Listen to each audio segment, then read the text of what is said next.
This Sunday, the Friends are coming! The Friends are coming! Sons of Liberty, history's new scripted drama. Hand over the tray to Samuel Adams and John Hancock. The untold story of a group of rebels These are our streets! who brought an empire to its knees. These people are asking for a war. We're going to give them one. Let's show them what we're made of. Fire! A 3-night special event, Sons of Liberty. Premieres Sunday at 9, 8 Central on History. ESPN Radio. This is the Thundering Herd Podcast. It's the Herd on ESPN Radio. Wherever you may be, however you may be listening, thanks for making us part of your day. Presented by Progressive Insurance. All of our guests via the Subway Fresh Take Hotline. Simulcast on ESPNU. It is great to be here today. Notre Dame's head coach Brian Kelly. In 1 hour, Greg Cosell. We'll check in on the Dallas Cowboys' health as they get ready. Later this hour, Ed Werder stopping by. Cowboys in Green Bay. Little NBA deal again last night. You know, when Jim Harbaugh got the Michigan job, and it was going through the process, I said, just be very careful about surrendering your soul to any one person. They've done that in Alabama. I mean, they've given their program to Nick Saban. And it's great, but now he just plays with them. You upset him, he puts his name in for the Texas job and takes another $2 million a year. He controls you. It's not an even relationship. Now, Saban's great, and they win a bunch of games, but that's not a healthy relationship. Nick owns Alabama. And Jim Harbaugh, especially in these first couple years, Jim's going to demand stuff, and Michigan's got no choice. Now, I think Michigan needed to hire a big guy like that, but it is a weird relationship. This is the downside of LeBron James going back to Cleveland. The downside is he owns the franchise now. They have to go to him to just ask questions about, and hey, you should. He does own the franchise. This is not Los Angeles. It's not historically the Celtics. It's not the Patriots. Doesn't have a history of. LeBron leaves, Cleveland's completely irrelevant. Again, forever. I mean, look at your history. So, but it's interesting. They made a deal last night to get Timofey Mozgov. He's a 7-foot guy. They needed a big guy, right? But they gave up 2 picks for him. You know, did they give up too much for him? Of course they did. They're shuffling the deck. They're trying to put together a team now that in the clunky Eastern Conference outside of Chicago, they're good. That, you know, it's basically Chicago and a bunch of unproven teams. Young Washington, young Toronto. Cleveland's probably, if they get their act together, second-best team. But the reality with this entire Cavs organization, and the reason it's been messy, is because the truth is LeBron wouldn't have picked a European coach. He really didn't pick David Blatt. And I've had people who I deeply trust, and I'm a LeBron guy. I'm all in on LeBron. But he hasn't bought into Blatt yet. He hasn't. You can watch the body language. I've been told that by 2 sources I absolutely trust. He's not there yet. He may get there, but if LeBron's not there with David Blatt, then the Cavs aren't there with David Blatt. And so LeBron takes some time off. They shuffle the deck. They bring in Shumpert. They bring in a big. They bring in goofy J.R. Smith. It all comes down to LeBron because you've sold your franchise to him. And you see this a lot in sports. The Jets are like this. That they live in the shadow of the Giants. And so they get what I call low sports self-esteem. Cleveland has this with all their teams. They reach to try and fix their issues, to catch up to the Giants or catch up to somebody else. You see this all the time. The Browns, to keep up with the Ravens and to keep up with the Steelers, instead of doing really solid work, it's Johnny Manziel, save us. We'll catch up real fast. And, you know, so you see now the Cavs making some deals that aren't necessarily great deals because they've got to keep their star happy. Just be very careful. Saban's worked in Alabama, but he owns you. Harbaugh, I think, will work in Michigan, but he owns you. LeBron, they're not going to win now with this roster, and he owns you. You got to be careful. Now, Blatt talked about bringing on Mozgov. And now, in fairness to Cleveland, this isn't the first time they've looked at him. Timofey Mozgov was on our board this summer. Now, he was a guy that we wanted here in Cleveland. Took a little bit longer, but kudos to Dave Griffin and the management for finding a way to bring him. The second thing to talk about this morning that cracks me up. So Oregon plays Ohio State for the national title on Monday night, right? And when you talk about Ohio State, everybody's like, man, Urban Meyer is fantastic. Well, he is. He's really good. 8-2 in bowls. But they've got really good players, too. And for the record, a lot of these guys that are making great plays, you know, they came from Tressel. They came from the program. They came from great high school programs around Ohio. Urban Meyer's done a terrific job. But it's funny, when you talk about Oregon, like nobody even acknowledges Mark Helfrich has anything to do with it.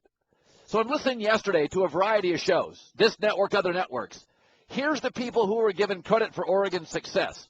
The system, Phil Knight, Chip Kelly, the offense, Marcus Mariota, their great young running backs, and the program. I mean, Oregon lost star players to injuries all season, stars, and they made the national championship game. They played in the Pac-12, arguably toughest conference.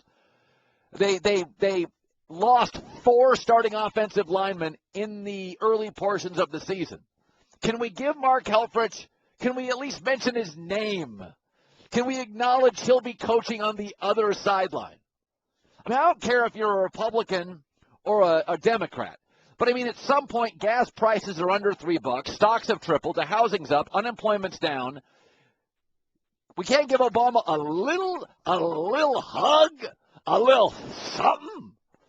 I mean, a little. I mean, Mark Helfrich, yes, he walked into a terrific program with an unbelievable quarterback. But I got to tell you something. You look at what they've overcome with injuries this year. Best corner, best receiver, 4 offensive linemen, toughest conference. And, you know, one of the things I think great coaches do, they're very good after half with adjustments. Oregon's been really good this year with adjustments. Got to give the guy just a little love. All right, third thing today. I got into this a couple days ago. All I'm trying to do is help America. I'm trying to give you the luxurious life you so richly deserve, right? That's what Uncle Ronaldo does. I'm trying to help you out. And I got into this conversation this week, and I said, I have never checked a bag at an airport. I don't believe in it. I'm not into it. I would rather pay the $60, $70 when I get to a hotel. I did it this morning. Vince was there as a witness. I go down, and I'm like, okay, I wore these 2 things. You fill out a little sheet. You give him a bag, and I go do my radio show. It's like $20. Then I come back tonight, I got this stuff clean. Like, why would I want to check a bag? It costs $75. So when I go to an airport, I have my ticket here, no check-in. I mock all you people in line. I'm like, look at those people. What are you waiting in line for? I sprint to my gate. I don't understand America. I'm trying to help you out. So yesterday, I've never checked the bag. Russillo and Van Pelt. It just went on for, it could have been 3 hours mocking me. Listen, we're here for a week. Right, what are you supposed to do? So you would rather have to, in the middle of a trip, go somewhere to do laundry or pay to have the hotel do it than just wait, 15 minutes tops for your bag? He's a brilliant and fascinating man. But this is indefensible. You're here for a week. You need draws. You need some clothes. You need some workout gear. You need some warmsies. Watch him closely. Like how many outfit changes does the guy have? I'm not saying you need to have multiple shirts per show, but for a week, you just mix it up. You know, how does that guy function in the world? So, you know, like, you really imagine being here Saturday going, what are you doing today? You got a day off? I do, but I got to hit the old laundromat and do some because I can't wait for a bag. Maybe he just washes his underwear in the sink. First of all, Russillo, how much space do you need for 8 tight T-shirts? Now, Van Pelt's like 6'11", so he's long and he has sweatshirts, so he needs bags. But it should be noted, Van Pelt used to, this has been confirmed, he used to bring a piece of luggage on just for shoes, which is my personal hell. Like 2 bags of luggage. So I've lived my whole life. Can I acknowledge this? So ESPN Radio put it up there. Do you check bags before a flight? Yes, 54, no, 46. But Jeff Goodman, who has a giant brain, could have the biggest brain of anybody ever. Jeff Goodman's like, why don't you just pay the money at the hotel to do your laundry? Pal. Pablo Estore, another person with a gigantic brain. It comes out his ears sometimes. It's huge. He is so smart. He goes, I went 5 weeks for the World Cup in Brazil. Didn't check a bag. No regrets. Ian Fitzsimmons, Dallas host, weighing in. Again, mega talent. I listen to him about everything. He said, I'd rather cut my pinky finger with a hatchet than check a bag. All these guys are in Mensa. That's just a coincidence, probably. I don't understand you folks who are checking bags. It's 2014. Do you use a rotary phone? I don't understand it. I'm giving you a better life. Fresh, hot sports takes. Yeah. Russillo's, first of all, laundromat? We're not in Peru. Come on, a laundromat? Who's going to a laundromat? I'm in a hotel. Nothing against Peru. It's beautiful. I'm not like 14 years old and I can't. Yeah. I'm sweating. I'm sweating out this shirt. By the way, that was the best work those guys have done all week. He's a brilliant and fascinating man. Go to ESPNradio.com, vote, check a bag or not. Now, I'm in a country where every hotel has laundry service. That's the country I live in. Outside like a Motel 6. Like a Motel 6 probably does. Other than that, every hotel has it. This morning I called. You guys have laundry service? Yeah. Bring the bag down. Boom, done. I'll go back. Like shirts will be floating into my room clean. Like be floating. It's incredible. You're in the herd. The Thundering Herd Podcast. I have on more than one occasion noted, first of all, I'm lucky to have a good job. Not totally lucky because it's what I always wanted to do and I worked hard at it. But I do feel, over time you get some breaks and I work for a good company and I love doing what I do. How many people are going to do what they love to do? I always wanted to talk about sports. I got to talk about sports. I'm lucky. But I love sports, but I've always felt I look at sports a little bit like a chef looks at produce. I want fresh stuff. That's what I'm looking for. When I come in every day, I don't love all the sports. I like the most interesting stuff. I'm not worried about being right. I'm worried about being interesting because people will walk away from a right guy. They won't walk away from an interesting guy. So be interesting. Talk about interesting stories. Find interesting topics. I find that fans love their teams more than I do. Like I can sit and watch sports. I don't have to bet it. I don't have to have a fantasy team. I don't have to have a favorite team. I can watch New England play Baltimore this weekend. I'm just watching because it's football and I love football. But there are times when I look at fans and I'm like, fans like sports more than I do. When a guy's got like 13 fantasy teams, like that's a lot of work. You like sports more than I do. I couldn't spend that much of my free time just like in 13 fantasy teams. Here's another time that you like sports more than I do. The Atlanta Falcons will seek $45,000 for personal seat licenses from fans who want the best seats in the new stadium under construction downtown. That's according to the Atlanta Journal-Constitution. I wouldn't spend $45,000 ever, I don't care if I won Powerball, to have the right to have a seat at a football game. It's called my living room. 45 G's? Jeez. Yeah. And I don't even understand country club memberships. I guess it's a social status thing, but I got to pay for the right to golf, and you still charge me to golf when I golf, which I've already paid for. And by the way, if the locker room gets old, I got to pay for the upgrades. No thanks. I'll put it in real estate. But when fans do that, and for the record, the Ravens do this, the Bengals, Bears, Panthers, Cowboys, Giants, Jets. Can you imagine paying a PSL for the Jets? You got to pay twice for the Jets. I'd struggle to pay once. Texans, Eagles, Steelers, Niners, Seahawks, Rams, Titans. And for the record, nobody in the NBA, NBA's got like two. Major League Baseball has San Francisco Giants, Cardinals do it. The Cardinals do it for their ballpark founders club seat licenses. That's probably really elite stuff. But the NFL, you know why the NFL does it? Because they're broke. You know why the NFL does this? Because they can. There's half the leagues now doing this. They have the best TV contracts. They're the richest league. They've got the most power. They do this because they know you'll pay. They don't do this because they need it. It's not like Woody Johnson needs more money. Jerry Jones needs more money.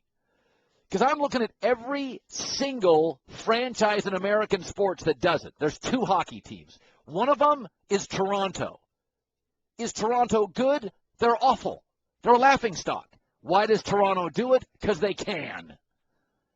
So I don't understand it. I mean, you guys love sports. You really do. With all these secondary ticket markets, I don't understand why you just can't walk up and buy a seat. But fans love, and I'm lucky. I have people, it's almost like it's almost like an addiction. I think there are times that people almost get addicted to sports. And I think you got to pay $45,000. And I think Atlanta can do it now because the economy's good. I mean, it's pretty good right now. It's not perfect, but it's pretty good. Ed Werder's going to be joining us in about 5 minutes. Cowboys go to Green Bay. There's a lot of talk right now about, are people going to draft Jameis Winston despite Jameis Winston's issues? All right, here's the answer. Yes. And here's why. The golden rule of life. Baggage disappears with beauty. Okay? Prettier she is, the more you'll tolerate. More handsome he is, the more you'll tolerate. And as a football player, Jameis Winston is a 10 as a prospect. Baggage disappears with beauty. Okay, Tampa needs a quarterback. I'm going to take the draft board right now. Tampa drafts first, needs one. Tennessee drafts second, needs a quarterback. Jets 6th, Bears 7th. Yeah, they both need one. Rams 10th, yep. Browns 12th, yep. Texans 16th. I think it would be a good fit for any of these young quarterbacks, Texans. Chiefs 18, Eagles 20, Arizona 24. All need quarterbacks. Time to move off Cutler. I mean, let's just be honest. It's time to move off Cutler. So there's no getting around it. I mean, Naomi Campbell was a diva. She still gets contracts. Baggage disappears with beauty. I was reading something this morning on Business Insider, and they literally had 8 scientifically proven reasons life's better if you're attractive. And it's like, really? Companies with good-looking executives have higher sales. Really? They do? Beautiful people are more persuasive. They're seen as more trustworthy. Really? It's kind of discouraging, right? But it is. Jameis Winston's big, strong, clutch, mobile. George Whitfield is a guy that works with all these quarterbacks out in Southern California. And there's 2 things he had to say. First of all, George Whitfield says, Winston is, let's not even argue, he's elite. Competitive temperament, he's elite. You've seen him out there. We saw him doing that at 17 years old at Elite 11, competing, that no-flinch mentality. The other thing, unlike Mariota, plays in an NFL pro-style system and throws guys open like the NFL. He flies the similar type of vehicle they fly in the NFL. You watch him, he has a great understanding of pocket awareness. He makes a lot of anticipatory throws, and he can throw guys open. I count 10 teams in the first round that need a quarterback. 10. He's not getting out of the first round. And I would be shocked if Tampa, because let's be honest, Tampa sometimes has empty seats.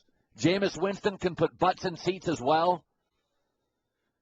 And don't they have stands? Josh McCown's starting for them right now. So they can go 6-7 games in that division, start the veteran guy, let Jameis figure out the system. Now, as I've said, it's complex. I don't like the immaturity stuff. I'm not into it. Name the last time a 21-year-old with maturity issues in college then became a millionaire and was really stable. It just doesn't work that way. I mean, it doesn't work that way. Like Big Ben had some issues, right? But mostly he became the king of Pittsburgh and for a few years struggled with it. But Big Ben went to the stable Steelers, wasn't asked to carry the franchise. I think only attempted 19 passes in his Super Bowl win. He didn't have to. He wasn't a sports car asked to dodge, bob, and weave. He just came in, don't crash the Mercedes.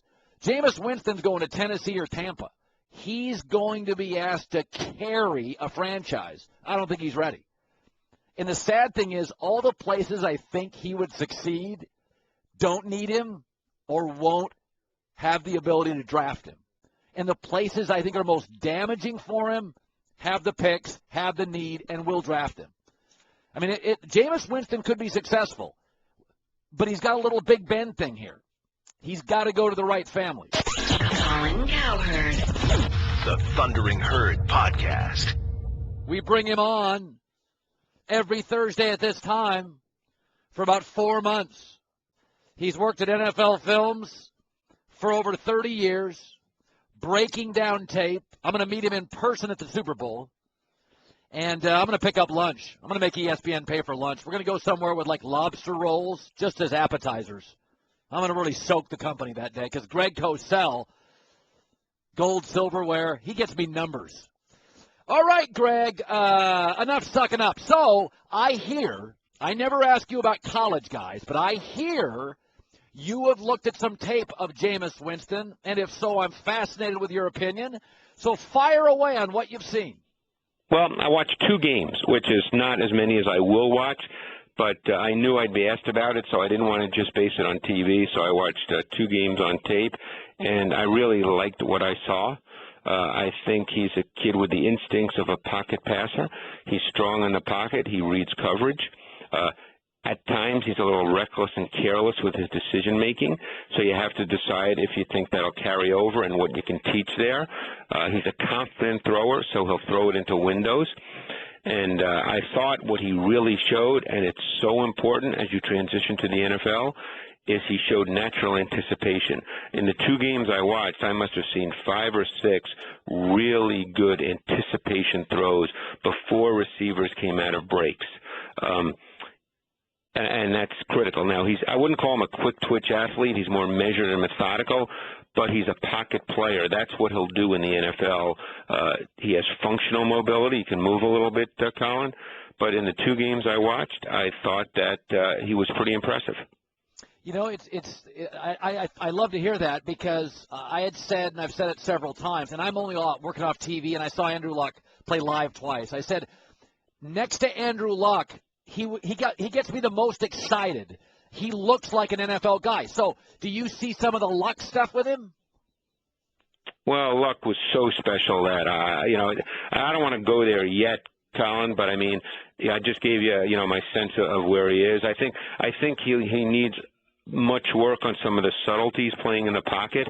His footwork needs some work. He tends to hold the ball with one hand while he's in the pocket up around his chest area. He'll have to put 2 hands on the ball. But these are coachable, correctable things.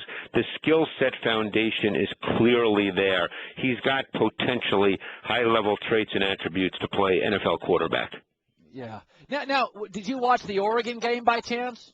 I did not. The games I watched, just in the name of full disclosure, were Notre Dame and Louisville. Yeah. Well, that Notre Dame game was one of the best games to watch, by the way. Greg Cosell joining us. All right, let's go to the NFL. Aaron Rodgers' injury. All right, you've seen the tape. How much does it affect his play and his throws? Well, if it's a problem, it will affect him because he's a late in the down player and he moves. And when I say moves, he doesn't run around, but there's a lot of pocket movement late in the down, and that will impact his ability to do that. So, he's obviously a terrific passer and can certainly play the game with timing and rhythm from the pocket, but much of his big play ability comes from that late in the down movement and throwing. So I think it's a factor. It's interesting. For instance, Tom Brady would not be a late in the down quarterback. He gets rid of the ball, right? I would assume. Yeah, Brady it can be a late in the down player, but that's not his game. Brady has always had excellent pocket movement, but that's not really the foundation of his game. So yes, you're right. It's interesting. I think of Aaron Rodgers as a pocket guy, but you're telling me that if you put it down on paper, he's ad-libbing a lot for his success. Well, he ad-libs from the pocket, which is might seem like a contradiction. He doesn't run out of there like a Russell Wilson, but he moves around sort of within the pocket area, kind of like an area the size of, let's say, a boxing ring, and he throws the ball not necessarily within the timing and initial rhythm of the play. So it becomes later in the down, but he's still working within the general confines of a pocket area. Okay, I got into a big argument this past Monday with Tim Hasselbeck. I said, Not you, Colin. You never argue with anybody, do you? Never. There's something about Joe Flacco. I think he runs better than people give him credit for. Everybody loves his arm. There is something about physical confidence with Joe. I feel like Joe, and I don't know what it is. I can't explain it. But he's got it, and a lot of the guys in this league don't. What do you see? I mean, let's forget is he elite or not. He wins a lot of games. But what does he do that you see that other guys don't do? Well, first of all, he's an incredibly aggressive thrower. And I know I've mentioned this to you at some point in the past, but there's never been a statistic for balls that should be thrown that aren't. And there's a lot of quarterbacks in the NFL that balls should be thrown and they don't throw them and they miss opportunities. You will not find that with Joe Flacco. So every once in a while, he'll throw a couple he shouldn't, although he doesn't really throw a ton of interceptions. I think with Joe, there's no quarterback in the NFL who's as aggressive throwing the ball. So when he gets the right coverage look, and particularly if it's outside the numbers on the perimeter, if it's one-on-one, he will throw the ball. And I think that's going to be critical in this matchup because the Patriots play a ton of man coverage. And if he gets Steve Smith on Darrelle Revis and it's one-on-one on the outside, he's going to throw the ball. He doesn't care who the corner is. He's going to throw the ball. I mean, there was no better example than the 3rd and short in the Super Bowl when they won, when he hit Anquan Bolden on what was a called running play in the audible to that throw on 3rd and I believe less than 1, because he will throw the ball, and he's as aggressive as any quarterback in the NFL. Okay, conversely, the way the Ravens play defense on film, does Gronk present a huge issue? Well, I'm fascinated by how the Patriots will play offense in this game because normally they're a 2 tight end team. They've lined up with 2 tight ends on the field 40% of their snaps. That's more than any other team in the league. But I'm wondering if this is a game where they spread it a little bit. And because Brady understands pressure, understands how to get rid of the ball, and I think he can defeat the pass rush because the secondary for the Ravens, you got to get to the secondary. I mean, they started Melvin at one corner last week with Ladarius Webb. You have to get to this secondary, and I wonder if they'll feel better doing it from spread looks and quicker throws. Greg Cosell, 30 years, NFL Films, the Herd on ESPN Radio. We all know, it's well documented, Denver's got a better roster than the Colts do. But sometimes you see a narrative shape where, I'm guilty of this, there's too much hyperbole. Like the Colts are terrible except Andrew Luck. Is there something else they do well besides all the connectivity to Andrew Luck? Like, I watch their corners, and it looks like the Colts corners have their moments. I like Vontae Davis. Yeah. Is there something else they can rely on when they go to Denver this week? Well, the Colts corners have played well all year. That's been a strength as well, Toller and Davis, and they play a lot of man. I thought last week against the run, their 2 inside linebackers, Jackson and Jarrell Freeman, played really, really well.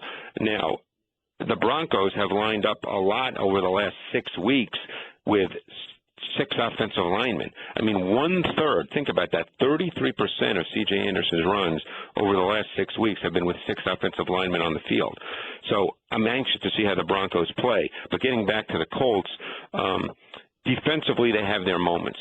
They can be good defensively. They were good on 3rd down this year for much of the year. Offensively, I don't think they have a lot. And I thought Luck last week understood what he didn't have, and he realized he was the chain mover. So I thought he threw more 5-7-yard passes last week than in any game that I can recall, because I think he recognized that, hey, I've got to move the chains. Our run game's not going to do that. All right, here we go. Your one play this week, which is such a treat for our ESPNU viewers. Here's the Dallas Cowboys. Yeah, I went with a marquee play and players because it's always good to do that. But I went with the 43-yard pass to Dez Bryant in the 3rd quarter. And the reason I did that is because it speaks to the chess match involved in football. The Lions all game long had played Colin, what we call two-man coverage, where they play with two deep safeties and then man-to-man on all 5 eligible receivers. They had done that literally on every 3rd and long in the game up to this point, which was middle of the 3rd quarter. So what the Cowboys did, which was brilliant, is they motioned Lance Dunbar outside of Dez Bryant, okay? And now they put the Lions in conflict. How are they going to play in their two-man coverage? Are they going to bump out the linebacker Levy onto Lance Dunbar so Darius Slay can stay on Bryant? Or are they going to leave Levy inside where he's obviously a more comfortable player because he's a linebacker, and is Slay going to take Dunbar? Well, what they chose to do was have Slay outside on Dunbar, and that put Levy man-to-man on Dez Bryant. So the Cowboys got exactly what they wanted when they shifted Dunbar outside of Dez Bryant, and you know the rest. He beats him, but there was also a great combination route with Jason Witten from the other side, kind of like that natural rub element, that little mesh element, and, you know, you see Bryant catch it. And obviously Levy's not going to tackle him, so you get the run after catch. But this is why I love watching tape, Colin, because this is coaching. This had been set up all game by their coaching staff, understanding how the Lions played on 3rd and long. Great stuff, Greg Cosell. We'll see you at the Super Bowl, man. I'll be there, Colin. I look forward to it. Thank you. You bet. Yeah, and what he really showed you there is matchups, is that they moved Dez Bryant inside, slot, linebackers on him, Romo sees it, bang, height, goes underneath, rub off Witten, boom, got him, big yards. That's all you're trying to do here. Brian Kelly, Notre Dame's coach, has a great reputation of getting advantageous mismatches. The really good coaches do that. Urban Meyer does it very well. You figure out ways to get your fast receiver quickly in a slot, linebackers on him. They don't have time to change personnel. This is what teams now do to Alabama and Nick Saban, because like Oregon or an Ohio State, they don't sub. And so if they get the right package in and you get the wrong guy in, they can get receivers on your linebackers, and your linebackers or your safeties can't cover them. That is what is so maddening for these defensive coaches now. They can't substitute. And sometimes you just get in packages where you just don't match up to what the other team has. They sneak a slot guy in, you don't see it. Big trouble. And you go no huddle for 9 plays. You can't get your smaller linebacker or an extra corner out there. It's the new way the game is played. Geico presents Strange Saving Stories. Astronomers detected an interstellar transmission. It stated, Geico, 15 minutes could save you 15% or more. The implications were staggering. Was the cosmos telling us we could all save hundreds on car insurance with Geico?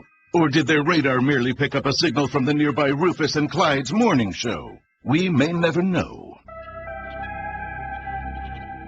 Geico, 15 minutes could save you 15% or more on car insurance. Welcome back. We're in Fort Worth, Texas. All these Craig Biggio fans calling he's the most versatile player ever. That's not really a Hall of Fame quality. Is he a Swiss Army knife or a baseball player? He is so versatile. That's the she's got a great personality of the modeling agency business. It's nice, but it doesn't get you to the catwalk. He's versatile? How about be great? How about be a great fielder or a great hitter? How about not getting hit by a bunch of pitches? I like him, but come on. So, I think Andrew Luck is the best young player in the game. I have since he came into this league. Best college player I ever saw play live. Best college player. The best college player, along with John Elway, I've ever seen. Barry Sanders was very good at Oklahoma State. But John Elway, Andrew Luck are the only 2 quarterbacks of my life that I have seen in college and thought, that's a can't-miss guy. Marino, I thought he could miss. I heard rumors. Peyton Manning's feet, immobile, I thought he could miss. Only 2 quarterbacks ever. Elway, Luck, 0 chance to miss. In fact, I would argue, because I saw Barry Sanders in college, I didn't think he was going to miss either. I saw him at a Holiday Bowl run for about 400 yards. I mean, he was obviously going to come into the NFL and make people look stupid, and he did. But I love Andrew Luck, but there is something about him I don't like, and it's not the pick sixes. He makes mistakes, he throws picks. I can live with that. He's hyper-aggressive. Here's what I don't like. His beard. It's sloppy. I'm not anti-beard. I'm not anti-Beard. You're the franchise quarterback. It's called Gillette. I mean, just give it a run twice a season. Yeah, dollarshaveclub.com, big sponsor. We'll give them to you for free. Andrew Luck says, my girlfriend tells me every day, and so does my mom. I realize it's a really bad look. But I'm not really going for any specific look. It has nothing to do with superstition. He said he doesn't like shaving during the season. Razor burn, Luck said. By the way, I'm not anti-Beard. But you know how I feel about point guards and quarterbacks. Look the part. You're running a franchise. Now, in his defense, maybe he's too exhausted to shave because as Bob Kravitz in Indianapolis told us yesterday, they rely more on Luck than they ever did on Peyton Manning. They rely more on Andrew Luck than the Colts ever relied on Peyton Manning. I think they put this thing together with duct tape and baling wire, and, you know, he's taken them just about as far as they're going to go. That's how I feel this weekend. You know, they're 22nd in rushing. The Trent Richardson deal didn't work. The opponents pass for 230 yards. The opponents can rush on them. They don't have a great rush or pass defense. They don't run the football. They do have a good left tackle, and I like their corners. But everybody else that's really good on that team is connected to Andrew Luck. And I asked Kravitz yesterday, longtime columnist, Indianapolis Star, now works in radio and TV, have the Colts let him down? Have they let Andrew Luck down? If we were in the 5th or 6th year of his career and we're still at this point, I would say absolutely yes. But you have to remember, they're just in the 3rd year after a complete and utter rebuild after that 2-14 debacle. I think Denver wins it. I think they win it comfortably. Nobody to blame, but let's be honest. They've got much better players. So here's what's amazing. So you would not believe. I mean, I understand being a fan. I totally do. Totally understand being a fan. But it is amazing how many Craig Biggio Houston Astro fans are saying, what's the difference between Craig Biggio and Derek Jeter? Come on. You got to be kidding me. Let's see. Derek Jeter hit 300, 1, 2, 3, 4, 5, 6, 7, 8, 9, 10, 11, 12, 13 times. Another 4, he was in the mid-290s. Biggio hit 300 once, twice, 3 times, 4 times. And never in his last, 8 years. Jeter had 1 bad year in his career. Basically his very last one. I mean, he couldn't, at the end, he has a 250 hitter that was falling apart. It come on. Jeter and Biggio? You think it's the same guy? I mean, Jeter was never as elegant as Ozzie Smith defensively, but they're not the same guy. Come on.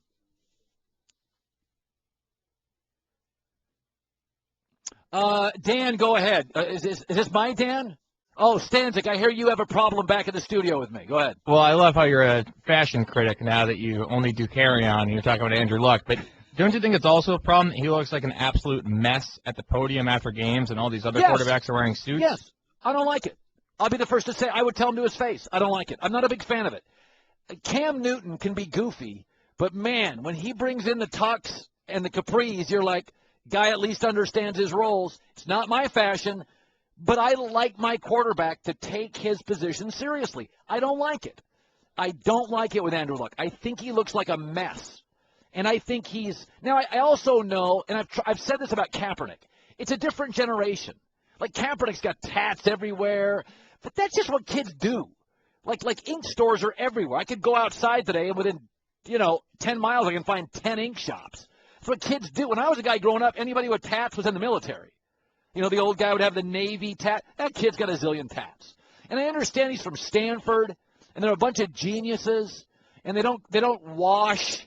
They have hygiene issues. All these geniuses live together in Palo Alto in a small grotto, and he comes out of there and he rides a bike to work, and he's a mess. Yeah, I get the whole, generational thing, but I mean, all I'm saying is just rub a sharp object on that face. How about once between September and January? I mean, just once.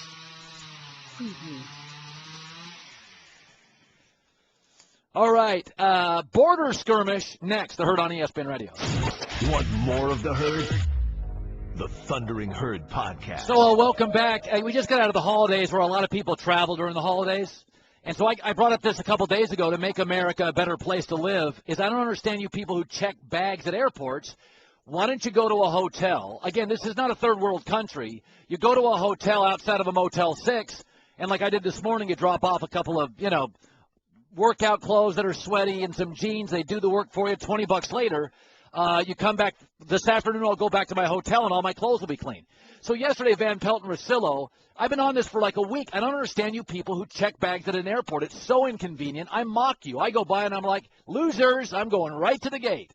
And you're over there like, in line. Then you got to go to the baggage carousel. Not interested.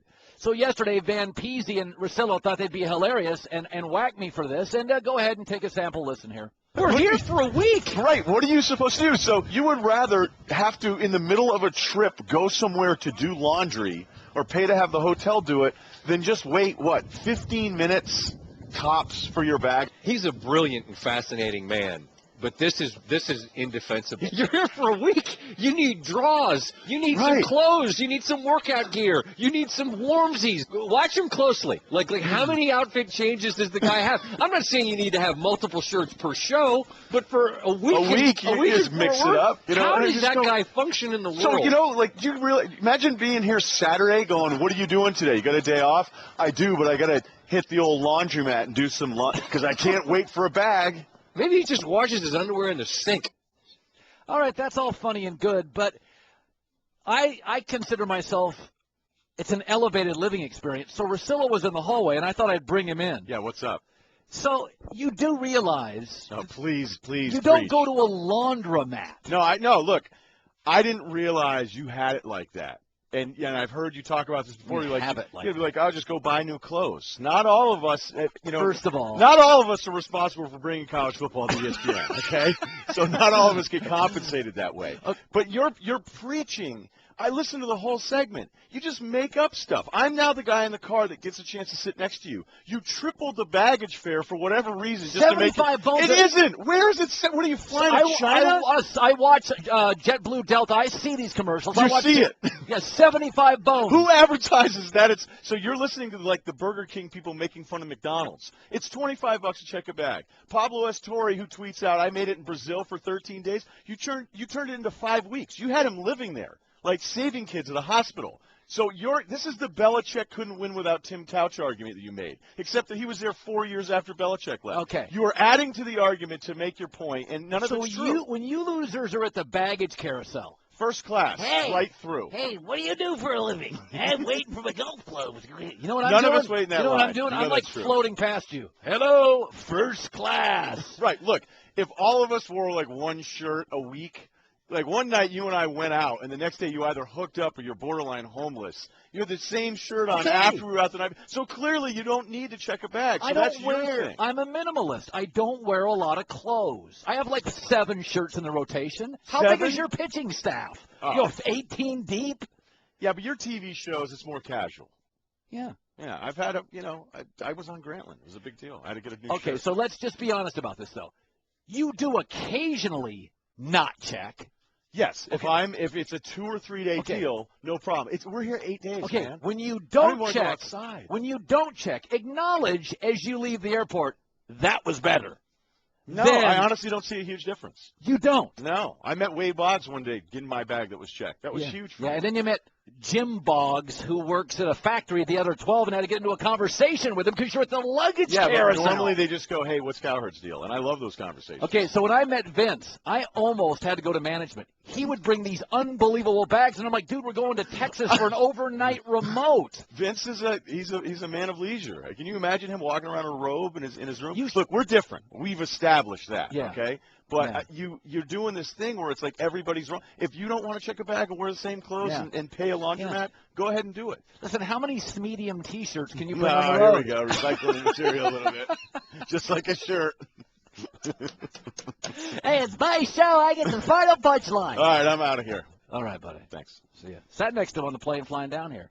I just tried to help America. I'm a minimalist a little bit. You know, I lease my fun. No boats, no golf clubs. You're in the Herd, the Thundering Herd podcast. About 15, 20 years ago, I would listen to Monday Night Football on radio, and a coach named Hank Stram used to do it, and Hank was an old Kansas City Chiefs coach. And Hank had the ability to call plays before they happened. I was always fascinated by that. Todd Blackledge, similarly, will do the radio call with Mike Tirico for the game, and I've told you this through the years.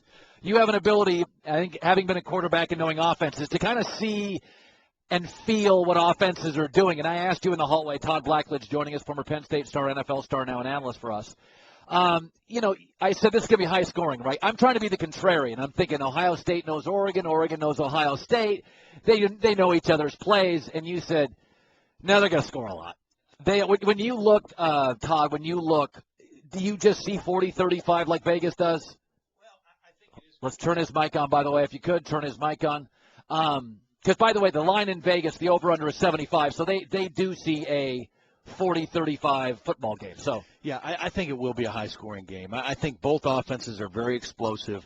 Both have the ability with balance to move the football, to do different things, to attack down the field. So I think that's the kind of game it's going to be. I think both defenses, have played well in spots, and I really think which defense plays the best or comes up with the most plays will determine the winner of the game, but I think both teams will move the ball and score. It is, when I watch Mariota, some of them don't feel like NFL throws, but he had a couple of overthrows against Florida State, but I know you've been impressed with his efficiency. Yeah. Now explain that.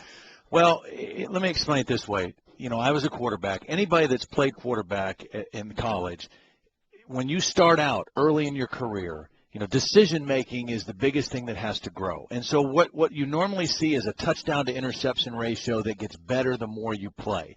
The more you play, the more experience you get, the more efficient you become. Marcus Mariota has been efficient from day one. His touchdown-to-interception ratio over the course of his career has been the same. Freshman, sophomore, junior. It's mind-boggling to me how efficient he's been, how good of a decision-maker he's been, how smart and understanding he is of their offense from the very first time that he stepped on the field. I mean, that part of his game, I think, has been overlooked or maybe underestimated how efficient he's been during the course of his career. And both of Oregon's running backs are freshmen. Yeah. The offensive line was chaotic. Does it signal his IQ?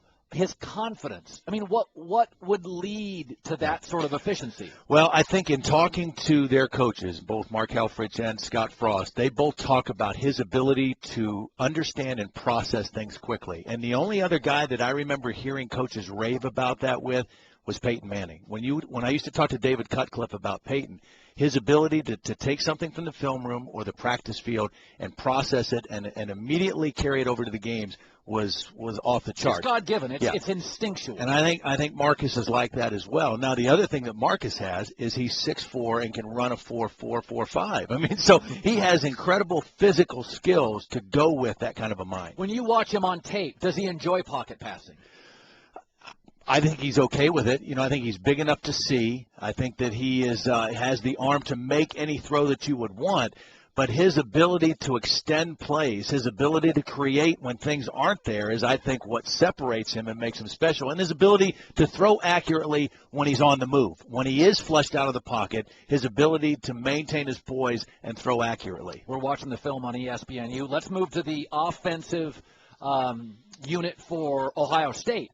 Now, I remember when the season started, I said, I like Ohio State, and I would get a lot of feedback even from Buckeye fans. They were like, our offensive line's a wreck. Yeah. We lost a bunch of NFL guys. Right. So let's talk about, you've seen the film, the development of the offensive line, not all the stars, right, for Ohio State. I think that's the key to their success.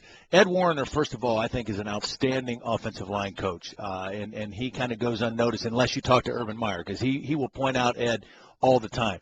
So last year, when this team was at their best, they had an outstanding offensive line.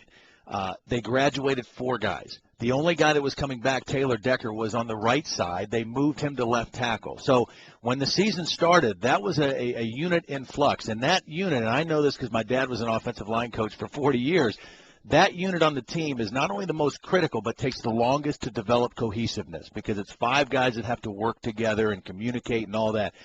As the season has gone on, that unit, more than any other group, has shown great improvement for Ohio State. I did the Virginia Tech game. They were not a good unit at that point, okay? And it showed up in that game. Everybody said, well, J.T. Barrett wasn't ready to play. The offensive line wasn't good at that point. Tons of pressure in that game. Then they got better. They got better. I saw them in the Penn State game. They still weren't great, but they were better.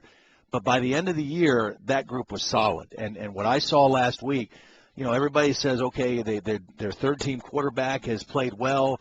Ezekiel Elliott has been a star and a force the last few weeks, which is true, but it all starts with those 5 guys up front. Let me throw a theory at you that what Oregon does and the tempo and speed in which they play, they've humiliated good coaches. I mean, Pete Carroll, the first time he faced Chip Kelly, it was ugly. And that the advantage Ohio State has with Urban Meyer can be reduced because Oregon reduces your coaching. They take your defensive coaches out of the game. And you can't substitute. Yeah. And so Urban Meyer's impact will be less than usual, which it's profound to begin with, that Oregon does that to teams. They take your coaches out of it. They can if they get going. When they get rolling, I mean, they're pretty devastating, and it becomes like an avalanche. So you have to get some stops. You have to create a few negative plays with your defense and set them behind the chains, and you have to get some stops and get them off the field. Somehow you've got to reduce their shots. Now, obviously, with Oregon, the way they play offense, the way they score, time of possession doesn't mean anything to them. Nothing. But the number of plays can be a factor. You have to limit their opportunities, so you do that by getting a couple stops on defense. You do that by controlling the ball when you have the ball offensively. So in that aspect, your coaching still is very important. Not that it matters, but I thought about this on the over-under, is that because of the style of Oregon, even if Ohio State led by 20 in the third, they'd be pressing. Yeah. When you play Oregon, it puts coaches, to me, Todd, in weird positions. You led by 2 touchdowns with 8 minutes to go versus everybody 10 years ago, you ate the clock. Right. Oregon forces you to be a different coach sometimes. A little bit, but you still want to use the clock the best you can. But if you're Ohio State, and I think the thing that makes them set up well in this game is they have good balance. They have the ability to run the football. When you run and don't throw incomplete passes, you can still be pushing your pedal to the metal, but eating the clock. So I think their balance helps them in that.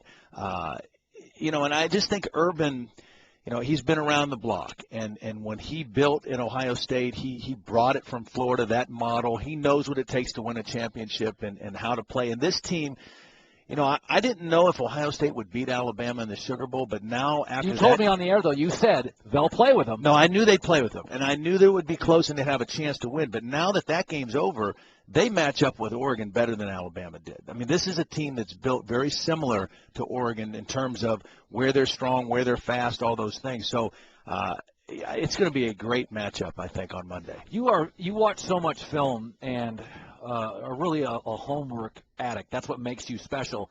Do you ever get fooled? Like, do you ever watch tape and then you go to the bowl game and you're like, this isn't even the game I thought? Does it happen often?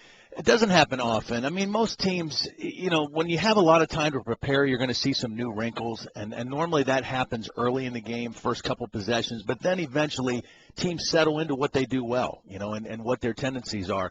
But the longer you have to prepare, the more time you have to maybe break your tendencies and to show some different things.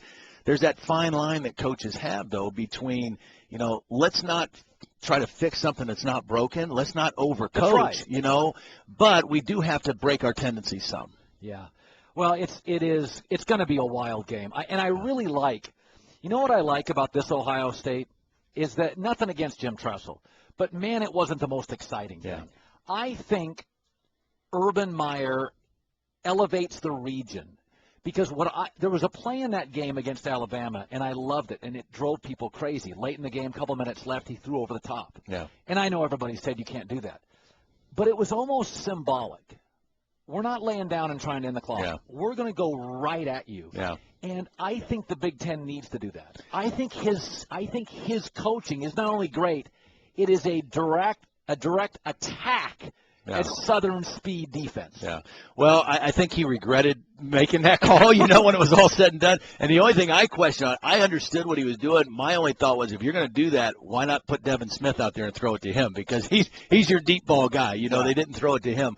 But he is a guy who is, I love Urban, and I think that he's found more balance in his life. He's still ultra competitive. He's still driven. He is still the same guy, but he's got a better quality of life now. And I think, he even says it. We do a lot of high school kind of things around here in terms of motivation and team building, but I think all that stuff's great. I think Mark Helfrich is very similar at Oregon. I think their approach is, they're different personalities, but their approach to make the game fun and motivate team and build team, I think it's just great. And I think it's outstanding, the matchup that we have.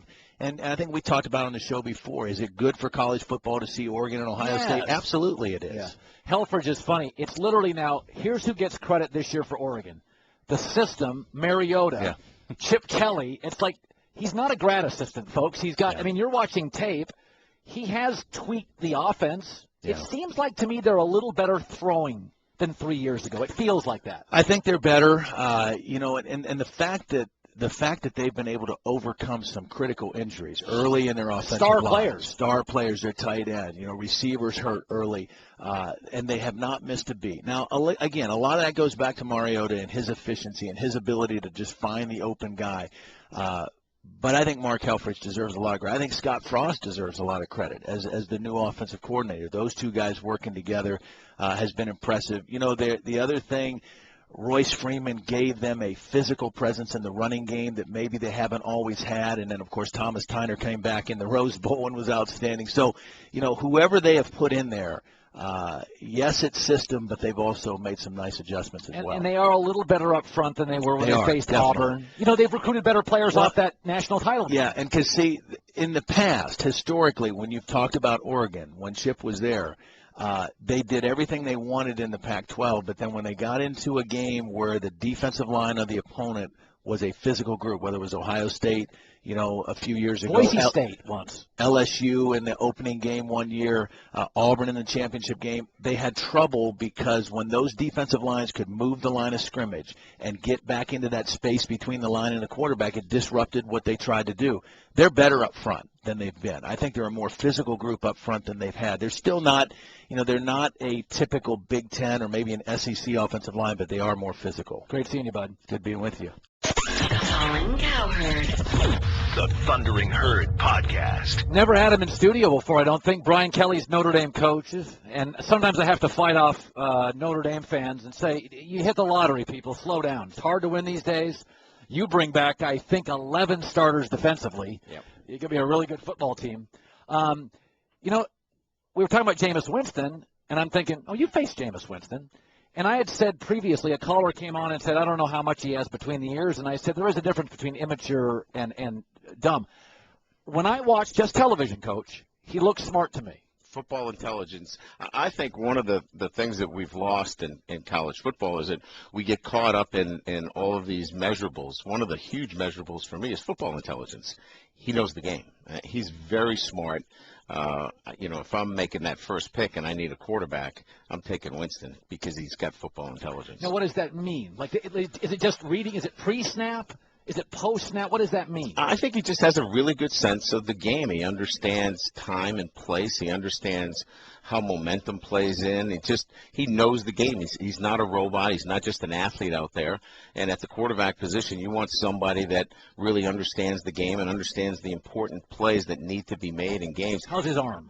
Very solid. Strong arm. But he's a strong kid, and he can stand in the pocket, and I think he's got a lot of the intangibles that position requires. How does he handle blitzes? I think he's very good. He doesn't – look, I think he's like any other quarterback that's developing. He's going to have to continue to develop. But I'll take a kid like that with his size in the pocket that, again, in the NFL, you're going to have to manage through the pocket. There's very few Russell Wilsons out there. And this kid can manage the pocket. I like him. I've always thought you're probably at your core because you're, what, about 50 what? 52. Okay, I'm 51 as of 2 days ago. Thank you. So, no, but we're both traditionalists. I grew up with pound the football, establish the line of scrimmage. It's a new day. Yeah. Has it been hard to you at your core to really go into a game and you can't coach as much? Yeah. Is it tough for you? You lose a little bit of control, if you will, as it relates to especially the defensive side of the ball. And I think this argument has been made by a number of coaches about the tempo and how it's hard to get your guys lined up and really put them in a position you can't substitute them. I've already brought this up a couple of times. Why can't we put the audio piece in the helmet for the defensive player like they do in the NFL? So you can call to your defensive player so he can get everybody lined up. I think if we can do that, I think we can get these kids lined up and we can play effective defense and have a little bit more control and let the offense do what they want to do. But let's let these kids line up because it's getting more difficult to control what you do defensively. I mean, I think you could make a very valid argument that Florida State, Ohio State have better players than Oregon. I follow recruiting. Notre Dame, when you were healthy, at the end you weren't, has higher graded players. So Oregon's winning to some degree on system. But is it possible, you've probably seen them on tape last couple of years by who you've played. You played USC. Yep. Is their personnel better than we give it credit for? Well, I think there's a couple of areas. First of all, defensively, they're better than what people believe they are. They can rush the passer. They can run in the back end. Now, they obviously lost a very good corner. Yeah. But I think they're a lot more athletic defensively than people give them credit for. And look, at the end of the day, it's still going to be through the quarterback. And the quarterback makes things happen for them offensively. And they can outscore you. So without Mariota at the quarterback position, they're not the same team. They're not the same team. So we're still going to come back to who is the player on that field for Oregon. It's still the quarterback. He's an outstanding quarterback, and defensively, I think they're better than people believe. What makes Urban Meyer different? His ability to get 105 players totally invested from day one. Look what he's done with 3 quarterbacks. They were all ready to play, and they all waited for their opportunity. He can keep every one of the players on that roster invested, ready to play. There's no one better than getting that next man in ready to play. That's his thing? He's outstanding at it, and he does it through building strong relationships with his players. He's outstanding at it, and he's made his career at building strong relationships with his players, and that's why he's one of the great coaches. Brian Kelly, Notre Dame head coach. You are a coach of a national program, but you are based in the Midwest. It probably felt good. Can you acknowledge that when Ohio State beat Bama, it was more than beating the SEC? It was good for Midwest football. I think so. I think look, the SEC has earned the reputation that they had and has. But certainly Notre Dame beating LSU, Ohio State beating Alabama, Wisconsin beating Auburn. Shocked me. I think all of those things are very good for college football because they bring a balance to this playoff and that you can win across the board from the Midwest to the South. And we were talking before we went on the air, kids want to play right away. And right away. If they can't get that starting position at Alabama, then maybe I can get it at Wisconsin. Maybe I can get it at Ohio State or Notre Dame. And I think we're starting to see that the playoff and the notoriety that you can get by being at one of these other schools gives you an opportunity to play anybody. When was the first time after you got the Notre Dame job, you're like, wow, I'm the Notre Dame coach? How is it different than your other stops?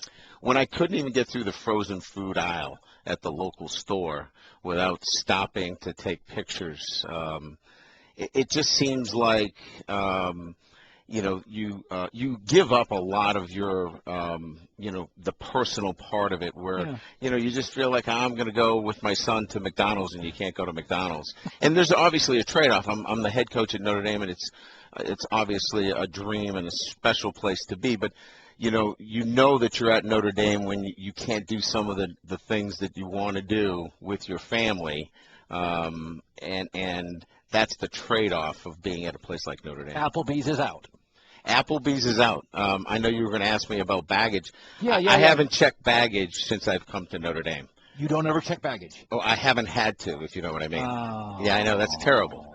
Yeah. So you have somebody do that for you. No, the plane. Private jet. Yeah. What's that like? Yeah, well, I'll tell you, it's the worst addiction. I don't know what I'm going to do when I leave Notre Dame, because I'm not going to ever be able to afford. So when you go on a private jet, if you just said, I want another apple juice, you always, it's endless apple juice. I just get up and get one, yeah. Oh. Yeah. But I mean, you don't have to wait. No, you don't have to put your way. seat up or anything on a private jet. Like nobody comes by and says, put your seat up, we're about to land. Free Wi-Fi, too.